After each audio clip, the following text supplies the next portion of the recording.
Hampton Court on the edge of London. Once a famous pleasure ground of Henry VIII, today it attracts almost 1 million visitors a year. That's the number one question, where's the Royal Loo? It's one of Britain's biggest and most historic palaces. It was the room Henry processed through on the way to chapel on Sundays. Now it's getting ready to celebrate Christmas past. They're one mince pie. That's quite a beast, isn't it? And present. They're decking the halls. If a bit of mistletoe encourages people to love each other more, then that's a great thing, isn't it? And celebrating Christmas in style. I mean, what do you buy the woman who has everything? Inside and out.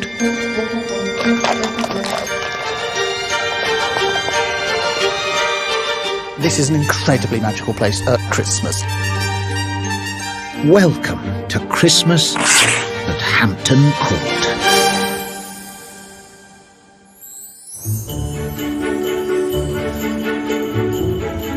It's just a few weeks till Christmas, and warder Errol Clayton is first in to start work.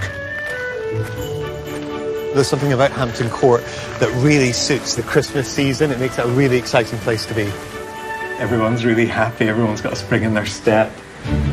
First built over 500 years ago, Hampton Court Palace is vast with a staggering 1,300 rooms and 23 courtyards, all surrounded by over 800 acres of spectacular parks and gardens.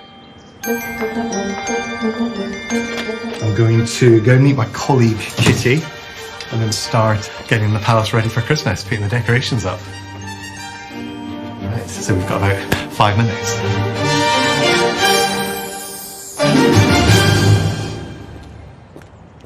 Morning, Errol. Good morning. First, Errol and Kitty have to unlock the palace. So, start opening. The Hampton Court team have a huge challenge ahead of them. They've got just 2 days to get the palace decorated and ready for the first Christmas visitors. Out in the grounds, Gardens and Estates Manager Graham Dillamore is feeling the festive spirit. I have to pinch myself every day, and I love every single minute, every single day, every single hour that I'm here at Hampton Court Palace. Today, Graham's got an especially festive job, selecting Christmas greenery to decorate the palace courtyards. Well, here is one of my favourites. This variegated holly, a really, really ancient and a very, very special tree for us here at Hampton Court. These formal gardens were originally laid out over 3 centuries ago. We think this tree could be one of the original topiary specimens that was here 300 years ago. So I always look at this tree in most mornings just to make sure it's still there. In ancient times, holly was thought to have magical powers. Its prickly green leaves in winter meant good luck and protection, making it a perfect Christmas decoration. We try and use holly wherever we can. We don't use too much because, especially on these really old trees, I always feel a bit sad when we start hacking away at an old tree that's been here for 300 years. Inside, Errol is opening up the part of the palace that's as old as that holly tree. The King's apartments. Built around 1700 for King William III. I would have loved to have experienced Hampton Court at Christmas time when you've got these amazing theatrical experiences from Shakespeare performing a play, and you've got these big dances, and you've got a massive feast. So I don't think I would have been allowed in those rooms, so I'd probably been in the kitchens cooking. Now the interpretations team can move in with this year's decorations. So I think we should put these in the Queen's stairs and the King's stairs. Emma Bell is in charge of this mammoth task. The decorating process takes about 2 days if everything goes to plan, which sometimes it doesn't. Sometimes things break and we have to try and replace them on the spot. So you do feel a bit of pressure to make sure it looks really, really nice. The decorations include mountains of foliage, 100 electric candles, and 70 specially made scented bags, all carefully prepared for a super-sensitive, historic royal palace. We're not allowed things like glitter because it gets absolutely everywhere and into our collections and onto our tapestries and things, and it's really difficult to get out. And the decorations need to be in keeping with Hampton Court's Tudor history. All of the plants that you associate with Christmas now would have been exactly the same in the Tudor time.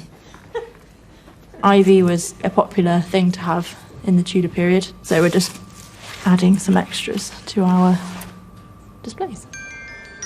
Tudor displays were always scented, so the team are weaving seasonal fragrances into their design. We're placing the lanterns on the steps on a bit of protective material, putting a garland around them and decorating it with a bit of cinnamon and orange. It smells amazing. In her office in one of Hampton Court's ancient turrets, Historic Royal Palace's Joint Chief Curator, Tracy Borman, Just check they still work, yes. is also getting ready for the season. Not bad for £1, really. I absolutely love Christmas at Hampton Court. The palace has this really special atmosphere. We put our decorations up here in the curator's office, although a little bit less impressive, if I'm honest, than the decorations in the main palace.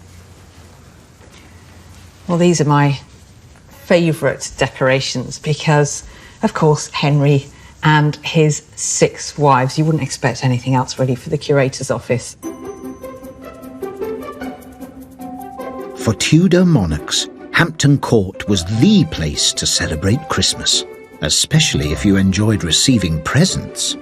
The Queen, most famous for her whopping great Christmas list, was Elizabeth I. During her time at Hampton Court, gift-giving reached dizzying heights. Elizabeth's present-giving ceremony was held downstairs not far from Tracy's office. To get there, Tracy's taking a little-used secret staircase. I've only been down here once before when I first started here at Hampton Court. No one knows why this shortcut exists, but it comes out through a hidden doorway just next to one of the most spectacular rooms in the palace. This is the Great Watching Chamber, and it lay directly next to the monarch's private apartments. And what I love about this space is it's pretty much exactly as it would have been 450 years ago. You can see up above the beautiful gold-embellished ceiling. I think it's got a really unique atmosphere in here. The Great Watching Chamber got its name because this was where courtiers would wait to see the monarch, and Elizabeth I didn't disappoint when it came to the Christmas party. And from those doors just behind me there, Elizabeth would have processed from her private apartments to chapel. It was sort of like a Tudor catwalk with courtiers either side looking at what she's wearing. So you can imagine it must have been an absolute riot of colour and magnificence and bling, quite frankly. Elizabeth must have had the biggest pile of presents in the country. Every single one of her 1,000 guests was expected to bring her a lavish gift, and Elizabeth herself decided exactly how much each person should spend on her.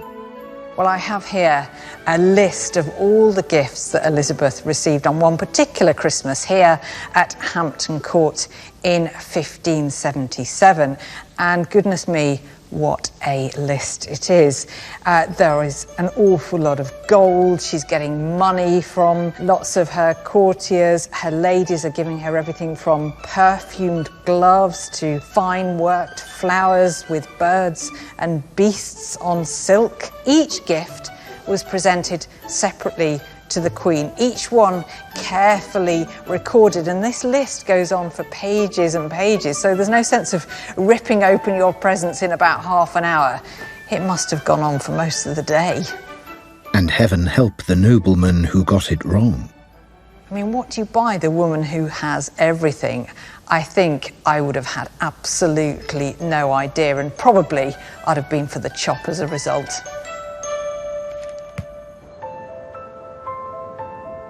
These days, Christmas isn't quite so extravagant here at Hampton Court, but in the gardens, Graham's in search of some traditional decoration the Tudors would have been very familiar with, mistletoe.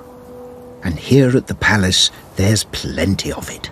We've got great big avenues of lime trees, and the lime tree is very, very receptive to mistletoe. The mistletoe sets its seed in the little nooks and crannies of the bark, transferred through bird. So the mistle thrush, of which we've got quite a few around here at Hampton Court, will fly amongst the trees, and it is very fond of the berries, the seed.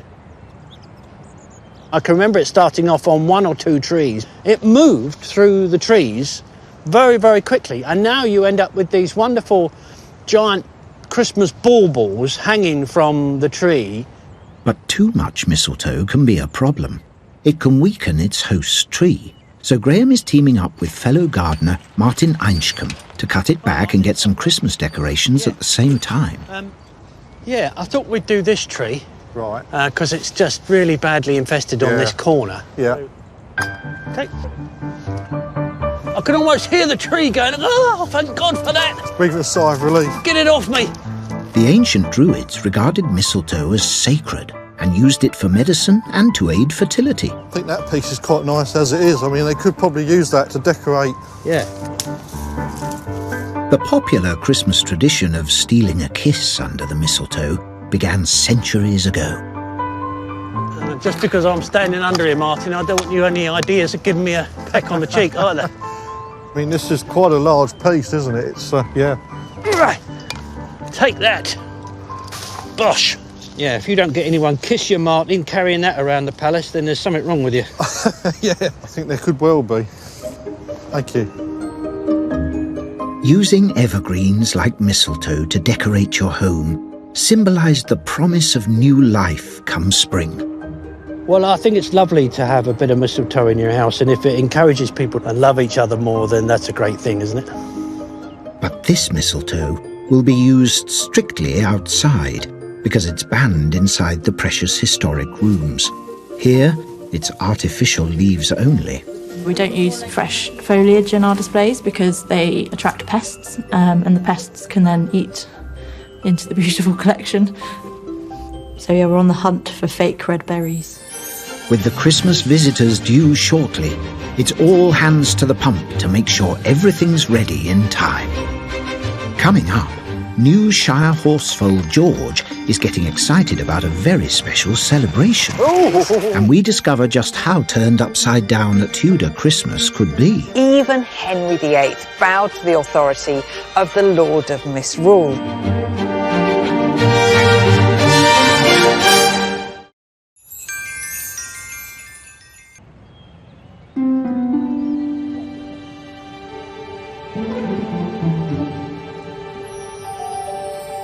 It's the run-up to Christmas at Hampton Court. And at the palace stables, there's a buzz of excitement. Now, just be careful, because Heath is a bit of a lad as well. Hampton Court's team of 11 rare breed shire horses are being primped and platted for a very special event, the traditional annual blessing. For the 2 youngest, it'll be their first time up at the palace. Gorgeous George. Hiya, sweetie. Oh, you are a little monkey headbutting mummy. Head coachman Ed McDowell has been working with the Hampton Court Shire horses for almost 30 years. Today is the annual blessing of the Shire horses. So we'll be taking them up to the palace, and the chaplain, the royal chaplain, will come out and a bit of a spiritual MOT, really, give them their blessing. So it's a good excuse to get them all dressed up and looking good, and hopefully they'll behave themselves in their finest. This year, there are 2 new foals, George and Charles, who are being looked after by groom Alistair Mills. So this is Charles, Sterling Charles, is our latest addition to the herd. That brings the Shires up to 11. So Charles is going to be friends with George, who was born here in the summer. George is particularly special, as he's the first Shire horse foal to be born at Hampton Court in 100 years. As a youngster, George is still getting used to being around people. Tom Nixon is taking care of him today. They're young and they're feisty at this age, and they just want to be free, and they want to play and bite and do all the things that both teenagers do, isn't it?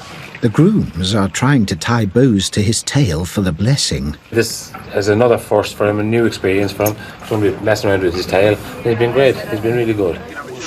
Like his older stablemates, George has already got a big character. Every single horse we have has its own personality as well. I mean, I've got my human colleagues, I've got my horse colleagues. First bred for Henry VIII as a war horse, shires were designed to be the Tudor equivalent of a tank. Once commonly used for agricultural work in the UK, adult shires are around 6 feet tall and weigh nearly a ton.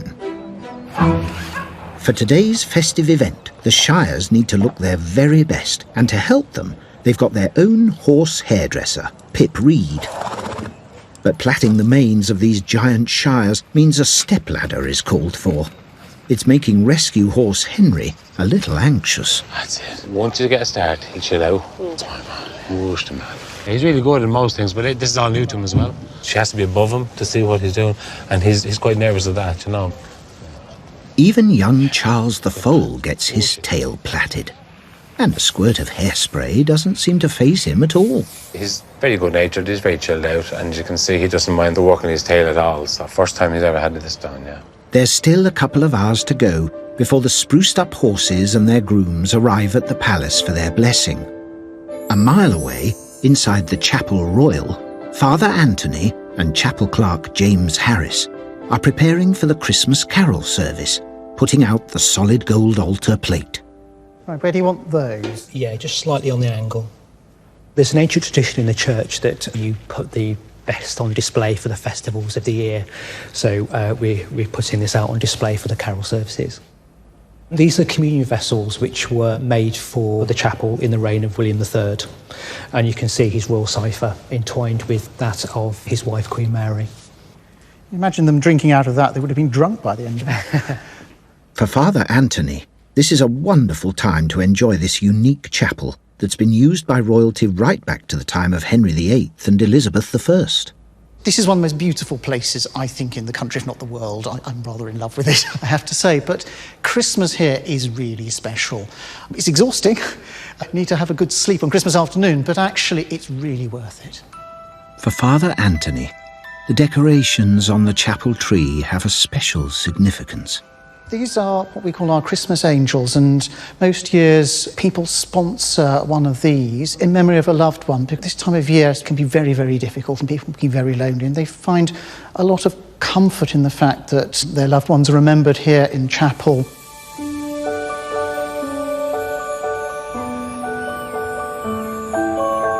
Hampton Court has seen 23 monarchs come and go, but it's still most closely associated with the Tudors. Normally, life here in Tudor times was subject to a very strict code of behaviour. But all that was turned upside down at Christmas, when a servant was chosen to take the place of the king and become the Lord of Misrule. In the Great Hall, Tracy Borman is exploring this strange seasonal tradition. I wonder what it must have been like to be Lord of Misrule in Henry's court. The person was always chosen from a very humble background. Probably they'd spent their life here at court serving the king, obeying his every command, perhaps envying his riches and magnificence. And then, suddenly, they got to take his place. In Tudor times, there weren't just 2 or 3 days of Christmas, there were 12. So for nearly a fortnight, the Lord of Misrule was in charge, presiding over the festive mayhem. But he had to have some nerve to boss around the most terrifying king in British history. Even Henry VIII bowed to the authority of the Lord of Misrule.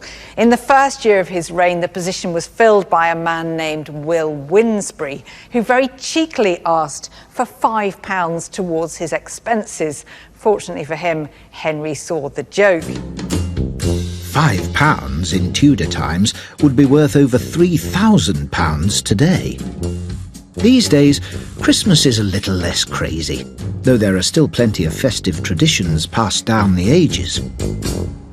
Outside, Emma is waiting for a special delivery. Hello. Hi, Emma. How are you? Good, thanks. Got Good, the last good. one. Yeah, the last holly tree. Last one to go in. It's looking lovely. So this is our last spot here. Yeah, OK. I'll put this in position. That looks really great.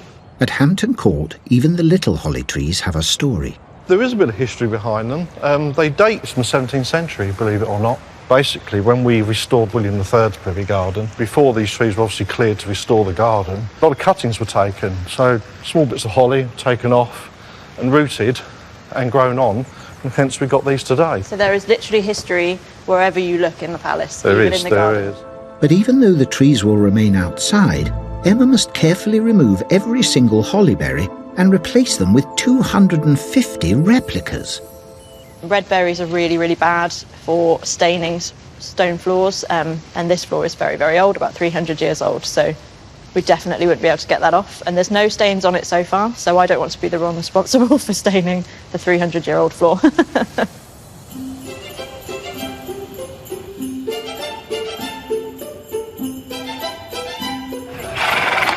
At the stables, the horses are nearly ready to set off for the palace, and Ed can't resist giving a last-minute scratch. They love attention, they love it. I mean, this lad, if you sort of scratch his ears, his old lip starts going there and he just loves it, you know. Does a bit of an Elvis lip there. Finally, even young George has a ribbon in his tail. OK, Heath. And it's time to go. Alex. Looking good. Look at them. All plaited up, raring to go. It's a lovely sight, isn't it? What could be nicer than that? Little George and little Charles.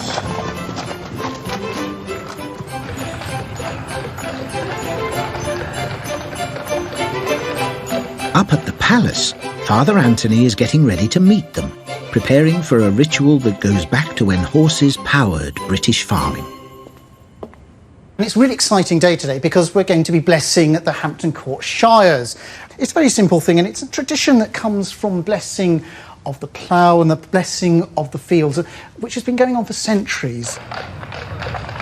Back in the park, Ed is struggling to keep up. They definitely are moving at a fair pace. They've spent the last 2 days being primped and prettied up, so they haven't had a lot of exercise, so they're really full of it, you know. Especially the youngsters at the back, they're a bit of a handful. Come on, son. Oh, he's doing a lot better than George, for my money. George is looking like a handful. Not that it's a competition. Ed is hoping young George and Charles will behave themselves today. I wouldn't like to predict, really, how they're going to behave. Hopefully they'll be good, but, you know, this is their first time, especially George. It's his first time actually out in the wide open. He's only been in the fields with his mum. So now I need to get some more kit on. There's always something else to wear in this job.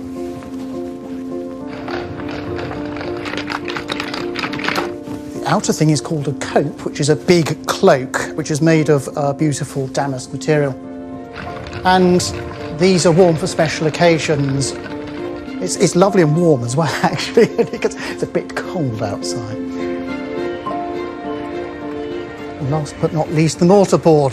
This has done quite a bit of battle service, and actually part of it's a trade secret in that I actually have the vestry prayer that I say or sing before the services, because I can't remember anything.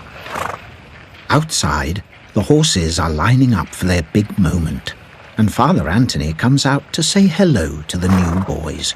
So you're new too, hello. Oh, easy. Oh, hello. Now everyone has calmed down, Father Anthony can begin.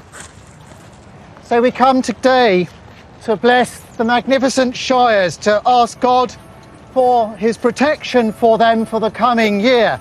Blessing each horse with the holy water, starting with young Charles. Easy, son. Easy, son. He's going to be a big lad. George holds steady, but others are a little shy.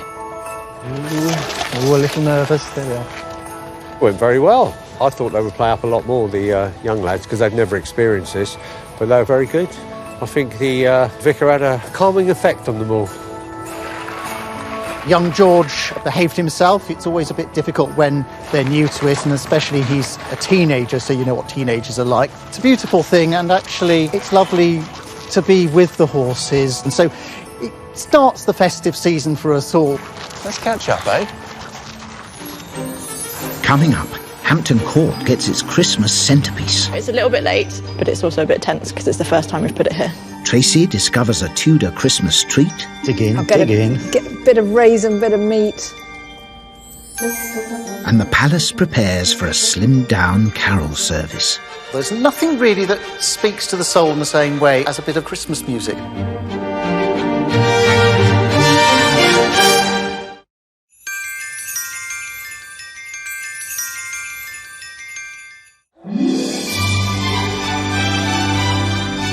At Hampton Court, Christmas comes supersized, and the tree is no exception. So we're just waiting for the Christmas tree to arrive, which will be put up inside the colonnade here. A giant Norway spruce is about to be delivered for the palace's Christmas opening. In charge of operations is Emma Bell. It's a little bit late and it takes quite a few hours to get it up, so we've got our work cut out for us. The tree is the centrepiece of the palace's Christmas festivities, so it's essential it's installed on time. And to make things even trickier, this year the palace is trying out a new location, under the historic colonnade in Clock Court. It's exciting getting it in, but it's also a bit tense because it's the first time we've put it here. It's crucial that the precious palace is completely unscathed when the tree goes up. The floor and also the colonnade around us here is part of the original building designed by Christopher Wren. We've got to be really, really careful of these pillars. So that's something that we've not done before. The pressure is on to get it right here.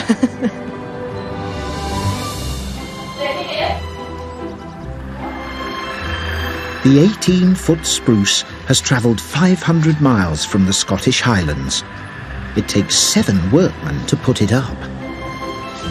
We have to protect the floor, so we have to put down plywood first and make sure everything is brushed away from underneath it so that nothing can scratch this floor. It looks really scary when it's hanging off the van like that. Yeah, it's a very tight space to get it in. We have to be really careful when lifting an 18-foot Christmas tree into the space. The huge tree has to be manoeuvred through the pillars, designed more than 300 years ago by Sir Christopher Wren.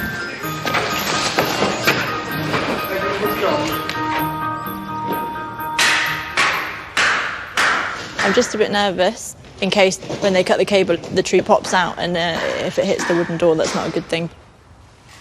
Fingers crossed. Do you think it's going to be clear? I'm actually really impressed. The calculations at the top are perfect. They said they would pick us a narrow tree and they've definitely done that, so it's a really good fit. It's done. That was the thing I was worried about the most.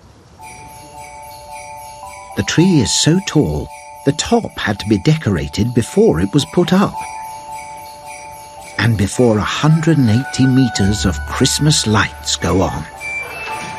It does smell like Christmas. It's so lovely to have something real. The tree is looking amazing. It's so much better now the lights are on. And it's all started to fall into place. Although they seem traditional, trees are a relatively new addition to British Christmas celebrations. In the 1840s, Prince Albert made Christmas trees popular when he brought one over from Germany. He put it up in Windsor Castle and covered it in little gifts and candles. We've been decorating our trees ever since.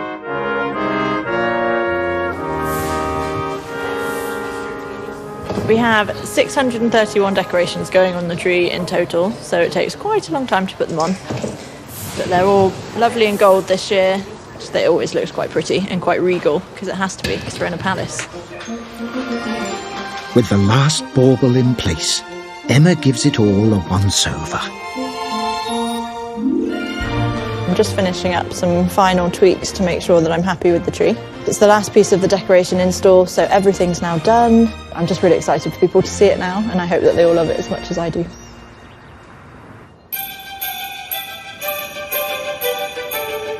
It's the day before Hampton Court welcomes its visitors for Christmas.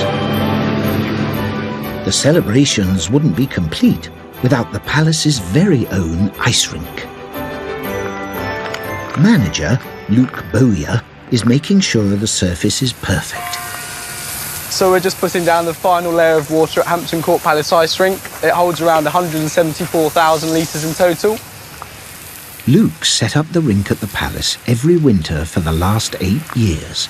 It's a fantastic place just due to its historical significance. I mean, like, what a fantastic view to come to and see every day and admire. It's really nice to obviously engage with all the public and the locals as well.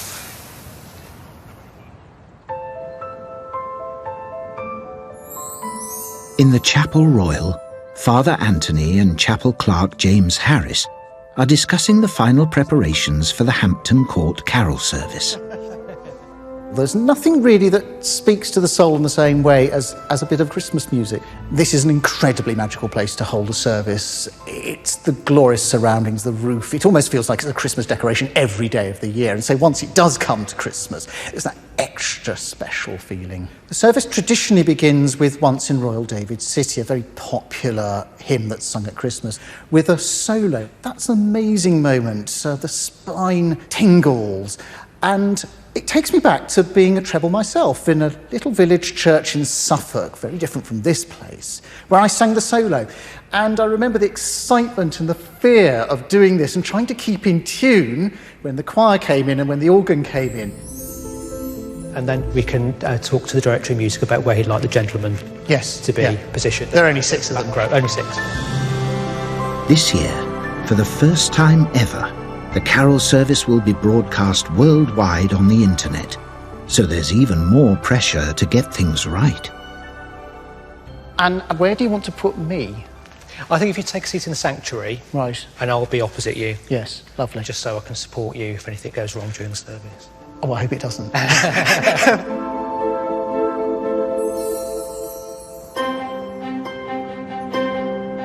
Like carol singing, eating till you burst is also a Christmas tradition. Chief Curator Tracy Borman has come to the Great Hall. It's seen some of the biggest Christmas dinners of all time, hosted by that legendary gourmet, King Henry VIII. When it came to Christmas, Henry VIII liked to spend big. In his first year as king, he spent £7,000 on the celebrations. Well, to give you an idea of what a staggering sum that was, it's equivalent to £4.6 million today. And a lot of that money went on food. 500 years ago, food was just as important a part of the Christmas celebrations as it is today. With up to 1,000 people attending the royal court, Tudor feasts could be a truly epic affair. For Christmas, a popular ingredient would be fresh meat, a real luxury at the time. Henry VIII could have been one of the first people to eat turkey at Christmas, as they were introduced to Britain in the 1520s. His guests could also choose from swan, beef, pork, or peacock. But for Henry's servants below stairs, Christmas meant slaving away in the vast palace kitchens, churning out mountains of food for the party in the Great Hall. Food was so important to Henry VIII that the kitchens took up an entire third of the palace. Richard Fitch is the historic kitchen's manager. Today he's making a Tudor Christmas classic that was a hit with rich and poor alike. We're stood in the middle of Henry VIII's Great Kitchen here at Hampton Court Palace. We are going to be making a mince pie recipe from 1591. It's one of the earliest surviving written recipes that we've got for minced pies. First step is to make the pastry because it needs time to rest. The oven will be a wood-fired oven, much more like we're used to seeing with a pizza today. So the base of the pie needs to be relatively stable and strong so that it can withstand that heat shock. Mince pies were so popular during the festive season, they were known as Christmas pies. They were a big hit with Tudor travellers driving home for Christmas. Pie shops are reasonably common. They are situated at the entrances and exits to the city because they're the equivalent of stopping off at the service station. You pick up a pie, pick up some bread for your horse, and then away you go. So it's no different to filling up with a pie from the garage and topping up with the petrol before you leave. Right, so that's the pastry done. I'm just going to leave that there to rest. And the next job is the leg of lamb. As well as minced lamb, pies for Henry's table would also contain expensive exotic spices imported from all over the world. Ginger, mace, long pepper and cinnamon, all from the Far East. There was also rich red saffron from closer to home. The only spice that isn't imported is the saffron, which is grown throughout Essex, around Walden, later to become Saffron Walden. People in the past were no different to us. They like their food to be interesting. Once all the spices, fruit and meat are mixed together, it's ready for the pastry. We'll make the pie case around the filling. That also helps hold it together. At Christmas in Henry VIII's time, these kitchens were buzzing with over 200 cooks preparing food for 2 stonking great meals a day. One at 10 in the morning and the other at 4 in the afternoon. And the royal meal couldn't be late. I am imagining come 5 to 10, 5 to 4, every day, it's going to be shouting, it's going to be screaming, there's going to be people, why isn't that ready, where is it? The heat in the Hampton Court kitchens would have been intense as the palace staff worked to create lavish dishes for the nobles upstairs in the Great Hall. I have here a copy of the menu from Henry VIII's Christmas feast on the 29th of December 1528. Well, I kind of think that I make an effort at Christmas, but it's nothing compared to this. 40 different dishes over 4 courses. Well, looking across it, some of it sounds actually quite appealing. Orange tart, marzipans. Not so sure about the tongue-in jelly, but a whole array of different dishes, and in particular, meat. That's very dominant in the menu. You get the feeling if it sat still for long enough, it would be killed and served on the Tudor table. Researching Tudor menus has given Tracy an appetite, so she's followed the scent of cooking down to the kitchens. So it smells very good in here. What have you got for me? Hot out of the oven, we've got a Tudor mince pie from a recipe from 1591. Well, that's not what I think of with a mince pie, which is obviously a nice little cake that you can hold in your hand. That's quite a beast, isn't it? It's absolutely not a cake. It is a mince pie, and what would go in mince pie? Well, mince. In this case, it's minced lamb. This is more fit for the king. Lots of dried fruit, lots of exotic imported spices. Well, it does look rather delicious. I'm looking forward to tasting a little bit. I'm getting more of the aroma as you're cutting open. It smells delicious. Help I'm yourself. going to go for it. Okay. Oh, it's quite solid, isn't it? It will be quite firm because minced meat that's been packed together. Dig in, dig in. Get a bit of raisin, bit of meat. At first, all you taste is the meat, but then the spices start to come through, and there's a little bit of a kick there, actually. Yeah. That is quite an expensive mix, isn't it? It is, but we're in quite an expensive house. If you're going to be the king, there's no point in being a poor king, and that goes from the very top, the clothes, the building, the decoration, all the way down to the food that's served. Fine dining, Tudor style. As evening draws in, there is a buzz of excitement in the Chapel Royal. It's going to be our first opportunity to sing Christmas music in the chapel this year. Rufus Froud will be choir master tonight. When I first started working here, I remember vividly arriving and hearing the choir sing for the first time, and just that thrill of the sound in the chapel. And there was an element of pinching myself that I couldn't quite believe that actually this was to become one of my regular places of work.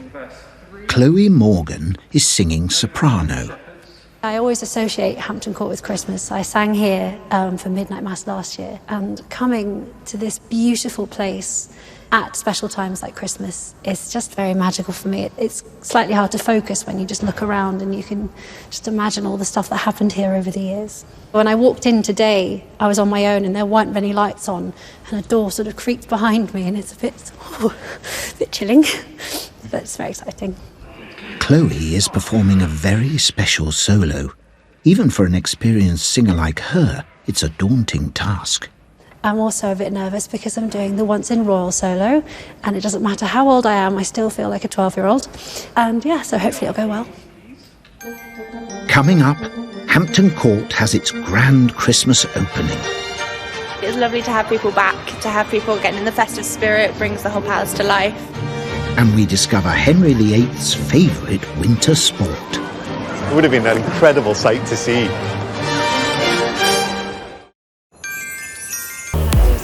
Có ai trong tim không nhỉ? Nhỉ? Nhỉ? Nhỉ? Nhỉ? Nhỉ? Nhỉ? Nhỉ? Có ai trong tim không nhỉ? Đi khám da liễu về, bác sĩ bảo có ai trong tim không nhỉ? Tim không nhỉ? Tim không nhỉ? Tim không nhỉ? Nhỉ? Nhỉ? Nhỉ? Nhỉ? Nhỉ? Nhỉ? Nhỉ? Nhỉ? Nhỉ? Nhỉ? Nhỉ? Nhỉ? Nhỉ? Nhỉ? Nhỉ? Nhỉ? Có ai trong tim không nhỉ?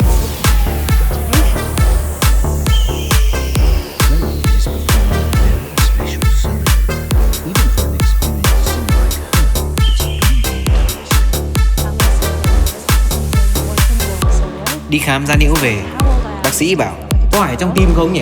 Tim không nhỉ? Tim không nhỉ? Tim không nhỉ? Đi khám da liễu về, bác sĩ bảo có ai trong tim không nhỉ? Tim không nhỉ? Tim không nhỉ? Tim không nhỉ? Đi khám da liễu về, bác sĩ bảo có ai trong tim không nhỉ? Tim không nhỉ? Tim không nhỉ? Tim không nhỉ? Nhỉ? Nhỉ? Nhỉ? Nhỉ? Nhỉ? Nhỉ? Nhỉ? Nhỉ? Nhỉ? Nhỉ? Nhỉ? Nhỉ? Nhỉ? Nhỉ?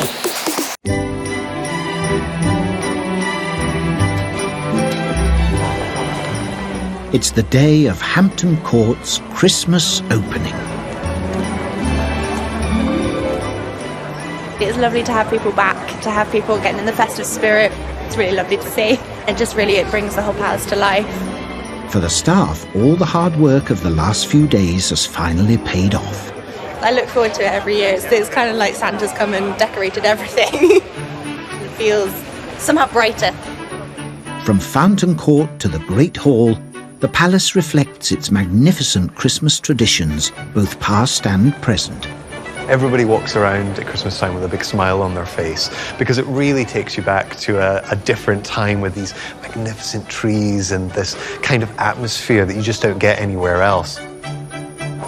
The Christmas decorations are a hit, especially the huge tree in Clock Court.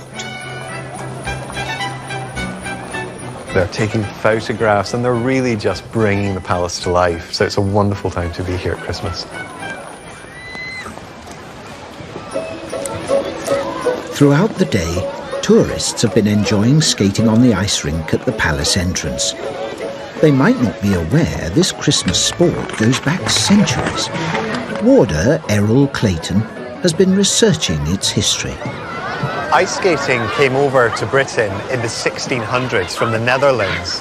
Back then they didn't have the technology obviously to create and maintain the ice, so they used a mixture of hog's lard and salt to make it, and it became really popular with the aristocracy. So from then on, ice skating has really become something of a tradition of Christmas.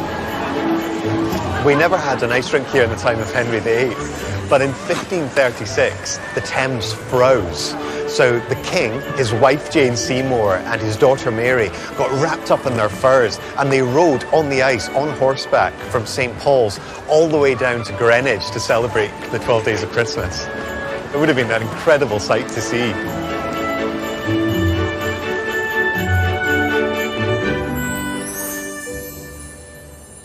Away from the ice rink, inside the Chapel Royal, it's time for the annual carol service. This year, although there can't be a congregation, for the very first time, it's being transmitted around the world on the internet. Chloe Morgan sings the opening solo.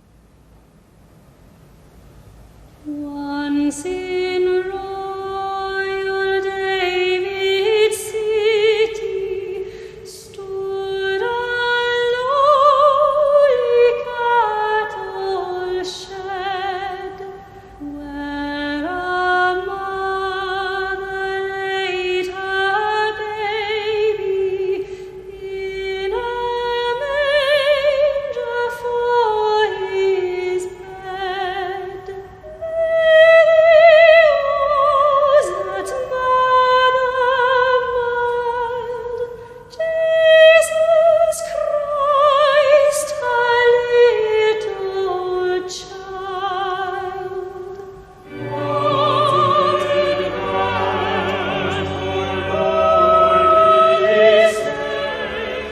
Hi, Errol. Hello. Should we look up? Yeah, let's do it.